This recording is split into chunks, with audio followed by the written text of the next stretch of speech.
23 kroner. Kan jeg godt komme med alligevel? Nej. Kom nu. Nej. Jeg skal være i skole om 10 minutter, hvis ikke jeg kommer, så får jeg Det er fravær ikke igen. mit problem. Skriv. Kom nu. Nej. Gå. Nu lukker jeg.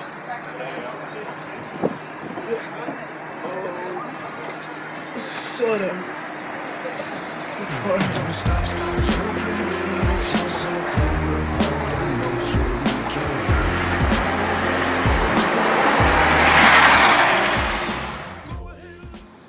Betalingsringen, det fungerer ikke. Det kommer ikke til at fungere. Der vil være for mange folk udefra, der ikke kan komme til deres arbejde. Det vil skabe store køer, og folk vil bare blive sure.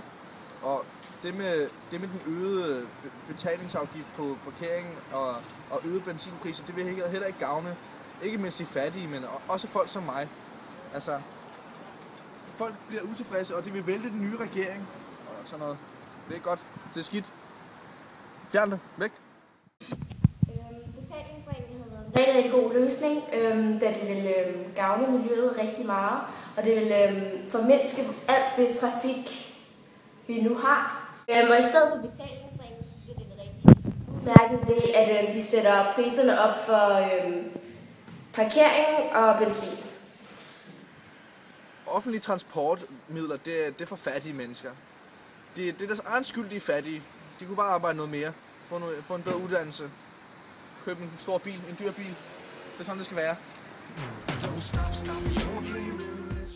Jeg synes, at det er en rigtig dårlig idé, at betalingsringen blev afskaffet.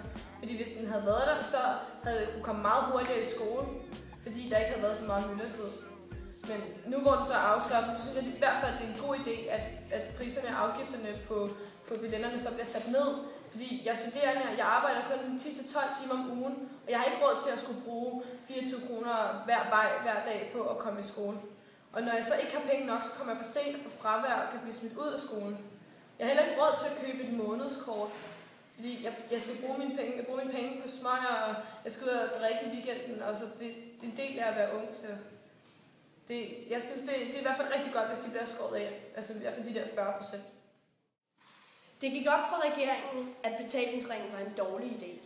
Det var flot, men nu har de kommet med et dumt forslag om, at offentlige transportpriserne skal sænkes. Det synes jeg er en rigtig dårlig idé, fordi det gør, at bilisterne skal betale højere benzinpriser og parkeringsafgifter.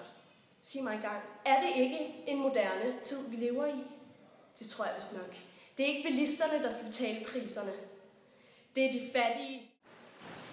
Altså, jeg er jo kineser, så jeg ved i hvert fald godt, hvad jeg taler om. Det er jo et demokratisk problem, så hvad gør vi ved det?